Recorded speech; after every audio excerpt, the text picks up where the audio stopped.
Alors, Joanie est l'une des 3680 usagères du service alimentaire communautaire à Salaberry de Valleyfield.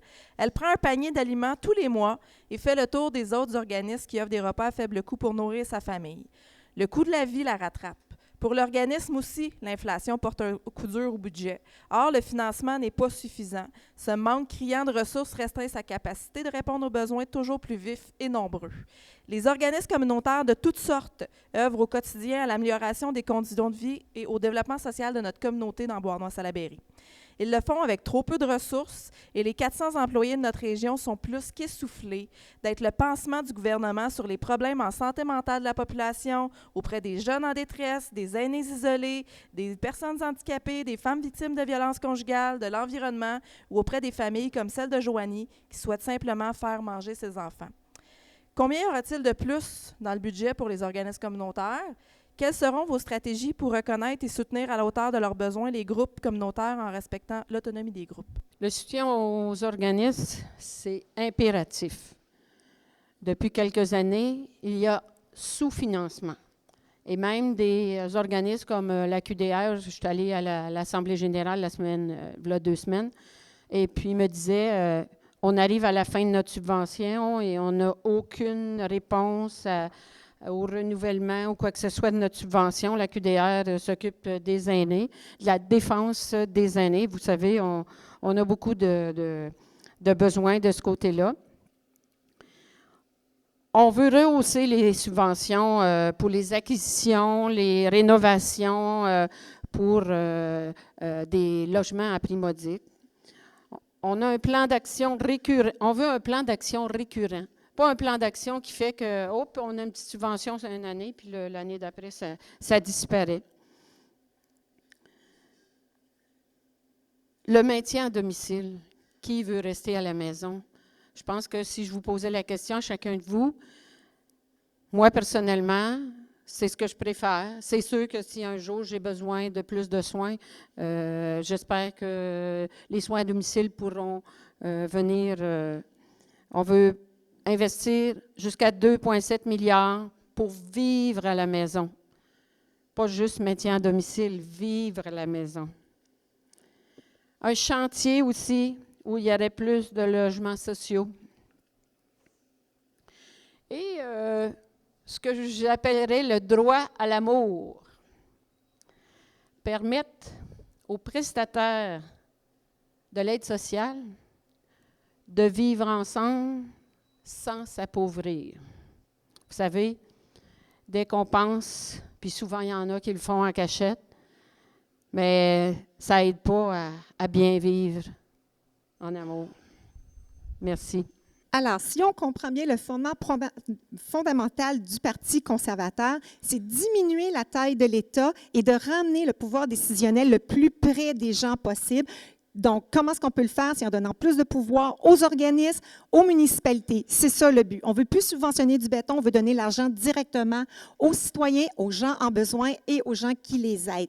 Alors ça, c'est vraiment important, c'est la base. Donc, on sait qu'une nation, elle va s'épanouir par l'entraide des organismes communautaires et c'est vous qui connaissez vraiment le besoin des gens sur le terrain. Donc, le rôle de l'État est de s'engager auprès des organismes. Alors, c'est pourquoi que le gouvernement conservateur confirme son appui envers justement tous les organismes. Il va mettre sur pied aussi, ce qui est bien important, un système d'évaluation des services en analysant les missions et les objectifs de votre année précédente. Donc, si je donne par exemple, pour tout ce qui est de l'aide aux personnes âgées, pour le soutien à domicile.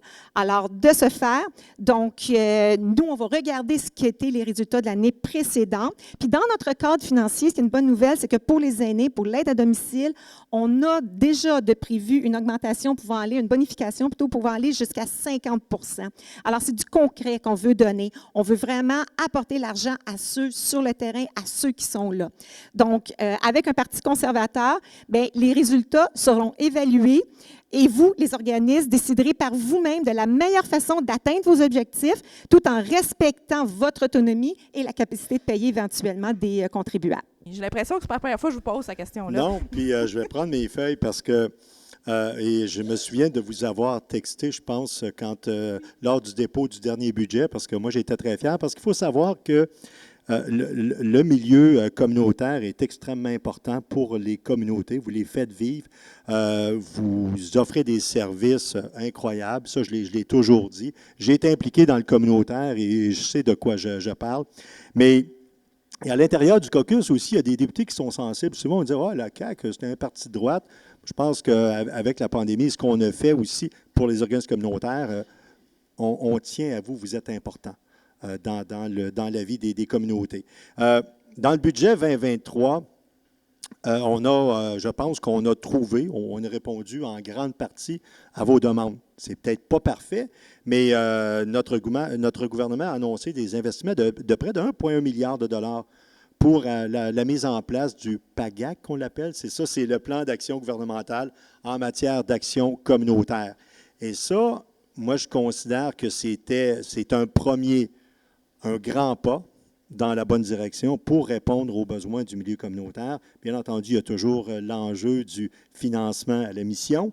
On y a répondu en partie, mais je vous dirais que la suite des choses, c'est moi qui parle, va être encore plus intéressante parce qu'on a besoin de vous. On parlait des soins de santé tantôt. On a besoin de vous, on a besoin de votre appui, on a besoin de votre support pour être en mesure de bien appuyer nos citoyens et nos citoyennes dans la communauté de chez nous. Ceci dit, c'est un début. C'est un très beau plan qui a été déposé par mon collègue Jean Boulet. Et je suis confiant qu'au final, on va être de très bons partenaires pour la suite des choses. Alors voilà. Bien, c'est sûr que moi, je ne peux pas vous parler d'une enveloppe budgétaire régionale parce que généralement, ça se passe une fois que le gouvernement est élu. Mais la promesse de QS, c'est un financement des organismes à la mission et non pas au projet, à la mission, donc un argent récurrent année. Les 2 premières années, ce serait 280 millions d'argent neuf aux organismes. Puis les 2 dernières années de notre premier 4 ans de mandat, ce serait 290 millions d'argent neuf. Pourquoi? Bien, parce qu'on le sait que vous êtes notre tissu social, on le sait que vous intervenez dans tous les aspects dont je viens de nommer en logement, en santé. C'est vous qui palliez à tout. Une chose que je veux nommer, c'est qu'ici à Valleyfield, c'est reconnu, j'en ai parlé d'entrée de jeu, on le sait, dans le sud-ouest de la province, là, ici, Valleyfield, on a le cœur sur la main et on accueille beaucoup de personnes vulnérables. Bien là, il faut justement, parlant de logement, s'assurer que les logements soient en mixité sociale et que tout le monde, dans toutes les régions, prenne une part de leur responsabilité parce que là, en ce moment, moi, je sens que Valleyfield, c'est le maintien de bien d'autres régions qui se sont gentrifiées. Autre chose que je veux mentionner, c'est que moi, personnellement, j'aimerais m'engager auprès des organismes pour faire parler des manquements et des besoins en bénévoles. Parce que oui, il y a un manquement de pénurie de main-d'œuvre, mais il y a aussi un manquement de bénévoles. Et pour moi, c'est la job du député d'être là pour en parler, pour aller chercher des organismes, des entreprises privées, pour faire en sorte qu'il y ait le plus de monde possible qui travaille de façon bénévole ici et d'être cette courroie de transmission-là.